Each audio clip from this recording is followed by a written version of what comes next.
Welcome to the Joy Meets Pain podcast. I'm your host, Dorcas. As a family therapist, I cannot tell you how many times I've heard people say, my family is the worst, or I'm too embarrassed to talk about my family, or no family is like mine. Well, guess what, listeners? All families have ishness, foolishness, happiness, shadiness, loneliness, forgiveness, hopefulness, goodness, and the list goes on. If you come from a family, like we all do, and are trying to navigate your family relationships, then welcome. Here's an important disclaimer. I am not providing therapy or medical advice. Please consult with your medical and mental health providers. And here's a heads up. Once in a while, I will curse. So if you're looking for a clean, no foul language kind of show, this is not it. Join me and my co-host Taffy mid-month and end of the month on Wednesdays as we discuss all things family, both joyful and painful. Hello and welcome to episode 44. I am talking about dreams deferred, dreams postponed.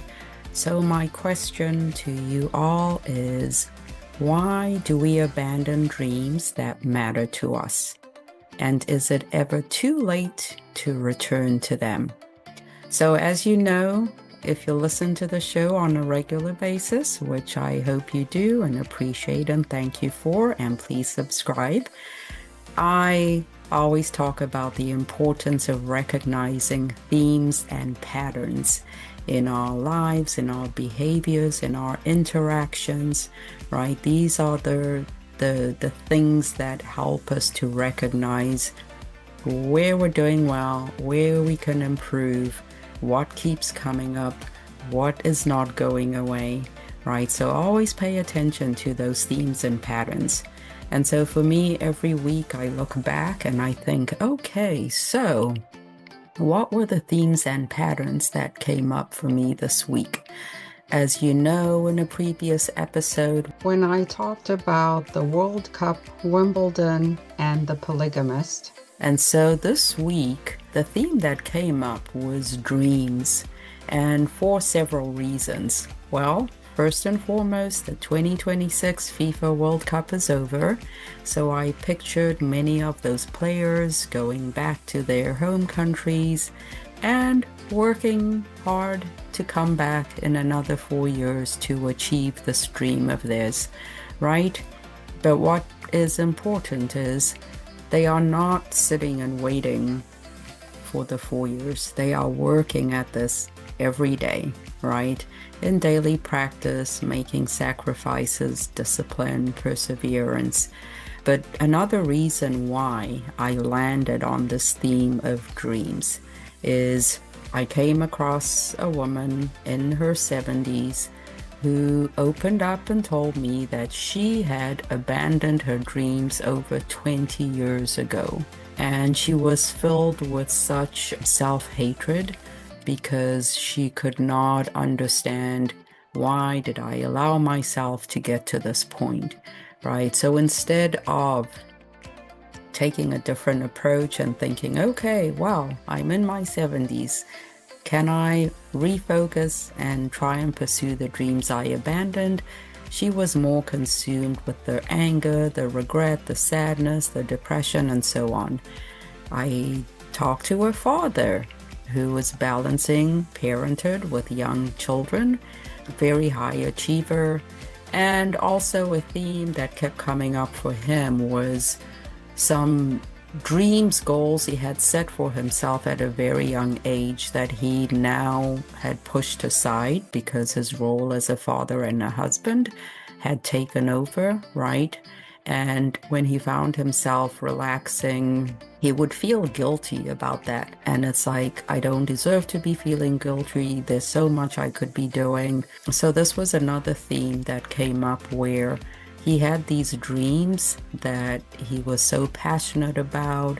And fast forward, 20 years later, He hasn't achieved them, but he's achieved many other things in life. But because those dreams were pushed aside, it was still very difficult for him to be okay with his many accomplishments, right? And then a young 20-something-year-old male who has been struggling with career goals, and it's just showing up in many areas of his life. But for him, what was significant is that he had pursued the dreams that his parents wanted him to pursue, right? So not his own, but what his parents wanted him to pursue. And so for him, here he is now struggling, and you can see how this intra and interpersonal conflict consumes his everyday life, constantly battling, this is what I really wanted to do, but yet this is what I'm doing, right? And then for many early 20-somethings, you often hear them say things like, I never dreamt about my future because I never imagined I would make it to this age. And so, they are stuck in the present, unable to move forward. And when you start digging deeper, you discover that there's just no future that they had thought about because, I've made it to this age and I thought I would have been dead by now. So dreams are significant. It's the guide, it's our roadmap, it's our destination, it's where we're headed. And so, I do think it is important for me to spend some time and just doing an episode on dreams. All right, so I did want to touch on some of the dreams, the poems about dreams that are out there. Some of you may be familiar with Langston Hughes's poem, Dream Deferred, short, to the point. I will read it quickly. If you haven't heard it, let the words sink in, because I think this also summarizes my message in today's episode. All right, so the title of his poem, Dream Deferred. What happens to a dream deferred? Does it dry up like a raisin in the sun, or fester like a sore and then run? Does it stink like rotten meat, or crust and sugar over like a syrupy sweet? Maybe it just sags like a heavy load, or does it explode? I don't think I need to say more about that. I think it pretty much says it all. The power of dreams and what happens to them. All right, so Maya Angelou, excellent poet, numerous poems in which she mentioned dreams. But I Know Why the Caged Bird Sings is one that I will quote from. And this one is also close to my heart because I remember coming to the US for undergrad, and my sister gave me Maya Angelou's book so that if I ever ran into her, I could have her sign the book. And I did run into her. But anyway, that's a side note. So I Know Why the Caged Bird Sings. So I will only read the sections that apply to dreams, right? So the caged bird sings with a fearful trill of things unknown but longed for still, and his tune is heard on the distant hill, for the caged bird sings of freedom. The free bird thinks of another breeze, and the trade wind soft through the sighing trees, and the fat worms waiting on a dawn bright lawn, and he names the sky his own. But a caged bird stands on the grave of dreams. His shadow shouts on a nightmare scream. His wings are clipped, his feet are tied, so he opens his throat to sing. The caged bird sings with a fearful trill of things unknown but longed for still, and his tune is heard on the distant hill, for the caged bird sings of freedom. Powerful message, powerful message. The caged bird stands on the grave of dreams. Okay, let me touch on John Henry Dryden. the title of his poem was Dreams. And so I don't think I want to read it all, but I think the very opening line talks about dreams. Dreams are but interludes which fancy makes. Nice. I think this says, daydreaming, the value of them, spending time, and having those interludes in which fancy makes. I love that. And then he also says, and the man dreams, but what the boy believed, right? Sometimes we but rehearse a form of play. The night restores our actions done by day, as hounds in sleep will open for their prey. In short, the farce of dreams is of a piece, chimeras all, and more absurd or less. So dreams, again, we need them, we want them, they help us to wake up and stay optimistic about the next day. And I think John Henry Dryden's dreams here is also very similar to the dreams that we have when we sleep, right? Freud, talked about at length, and we do study, latent dreams, manifest dreams as well, and the power of what they mean in our daily lives and how they show up, right? And then D.H. Lawrence, another fantastic poet, also had a poem titled Dreams, nice and short, so I will read this one. All people dream, but not equally. Those who dream by night in the dusty recesses of the mind wake in the morning to find that it was vanity. But the dreamers of the day are dangerous people, for they dream in their dreams with open eyes and make them come true. Another summary of what I am trying to say today. Right? So if we keep dreaming, we are closely connected to our dreams. We're thinking about them throughout the day. We are more likely to make them come true. All right, last poem I will quote. Again, Langston Hughes, another poem about dreams, short and sweet and to the point. It is also titled Dreams. Hold fast to dreams. For if dreams die, life is broken-winged. Life is a broken-winged bird that cannot fly. Hold fast to dreams, for when dreams go, life is a barren field, frozen with snow. Okay.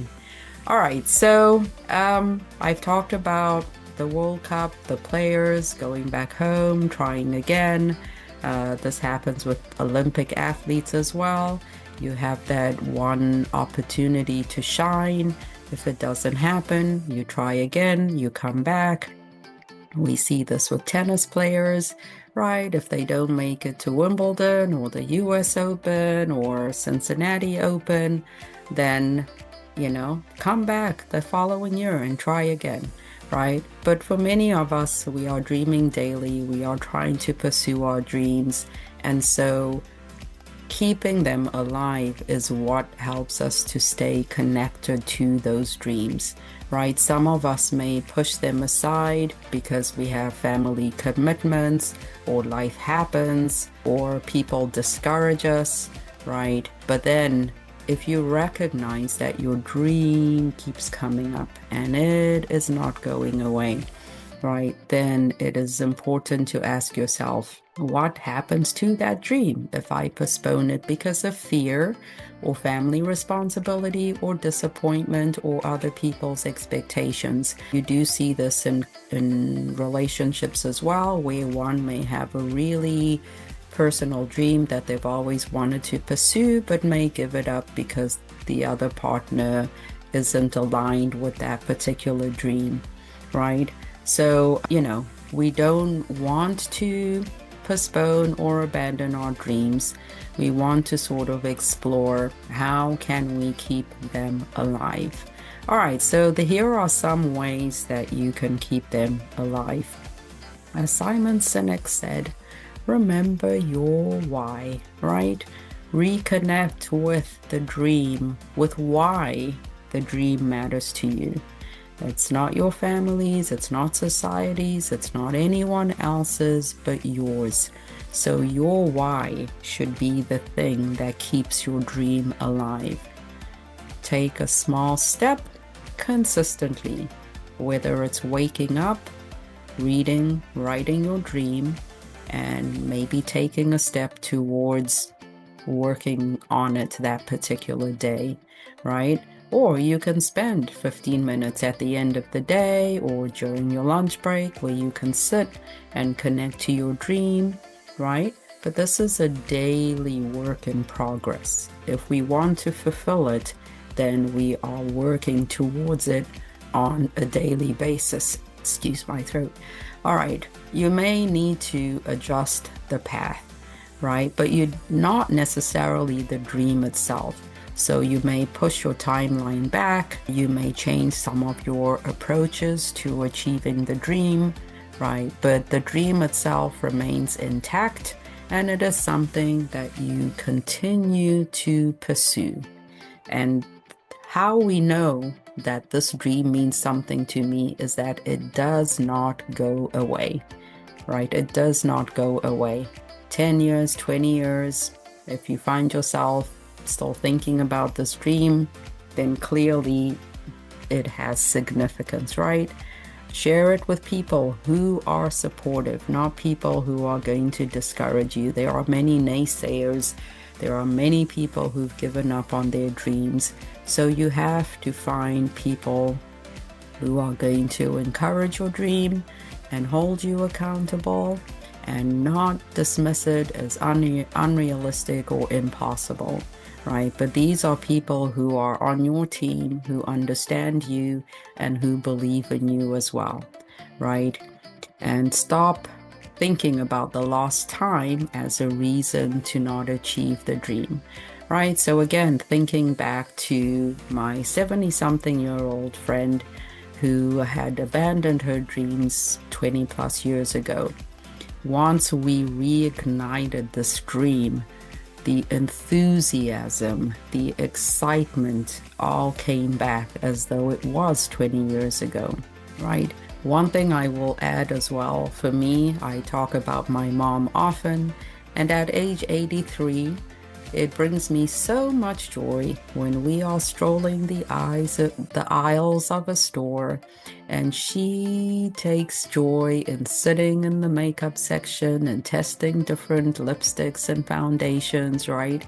So to me, this indicates that she has not given up on her dreams, right? She still views herself in the same way and she's still excited about each day, right? All right, so my closing message. Dreams connect us to hope, to purpose, and the person we want to become. They may be postponed by fear, primarily, responsibility often, or disappointment, or not believing in ourselves that we can do it and that we are capable. But postponing does not mean that we have to permanently abandon our dreams. We can resume, we can continue, we can release that shame that we've lost time, make adjustments, and continue moving towards the dream that matters to us the most, one small step at a time. Right, so make this a daily thing. Wake up, think about your dreams, go to bed, think about your dreams, find someone to hold you accountable, think about one step you can take towards it. At the end of the week, evaluate and see, how did I do towards working towards my dream, right? So my closing question for you is, what dream keeps returning to you? And what is one small thing that you can do this week to acknowledge it? As always, thank you for tuning in and for spending this time with me. I look forward to chatting with you in the next episode. I hope this episode added something meaningful to your life. If you have a family-related story, whether joyful or painful, that you would like to share, please send an email to info at joymeetspain.com, or post a comment, or find us on Instagram and Facebook. If you or any family member has ever said, "Our family is crazy," we want to have you on our show. Thank you for tuning in and for allowing us to spend this part of your day with you. Please rate and review the podcast wherever you listen to the show. And of course, subscribe and spread the word. Till next time, stay well and stay present.